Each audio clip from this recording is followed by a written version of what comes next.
Untuk khalifah, kalau analoginya adalah, kalau kita cut short, analoginya adalah not only kita duduk dalam, tapi kita melasuk orang untuk masuk dalam. Analogi ni pun familiar kan? Familiar? Betul? Antar pun familiar kan? Lasu orang tarik dalam. Itu maksud ni. Right. Cumanya untuk how, okay, sebab ni overall konsep lah, maksudnya apa kita buat function ni.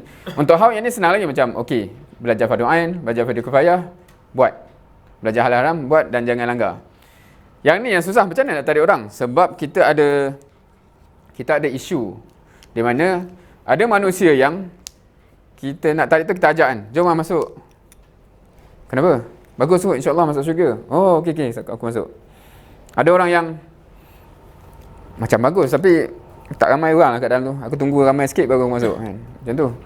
Ada orang yang tak nak, kat luar lagi best, dan sebagainya. Hence, macam mana nak nak tarik juga, sebab dia punya, kalau perbincangan ni dan kaitan dia dengan rahmatan lil alamin, rahmatan lil alamin, semua clear ke? Apa kaitan, kalau nak tanya, is there any relationship between this and this? Semua clear kaitan dia? Clear? Right. So if, macam kalau disimpulkan konsep dia, kalau semua orang dalam satu dunia ni masuk dalam kandang ni, akan rahmatlah satu dunia kan, sebab tak ada orang yang langgar syariat, tak ada orang yang buat jenayah, tak ada orang buat kerosakan di luar. Right. So keberjayaan untuk membawa orang semua ke dalam ni lah yang menjamin benda ni. Cumanya kalau kita balik kepada problem segmen tadi ialah, tapi ada orang yang alhamdulillah ajak dan dia yakin dengan dalil ke apa benda, pembuktian dia masuk dah. Oh, alhamdulillah. Tapi ada orang yang tunggu trend, maksudnya terpaksalah create trend tu kan. Contohnya kalau dalam sirah, masa Fatul Mekah tu lah baru berbondong-bondong masuk. So terpaksalah Fatul Mekah kan.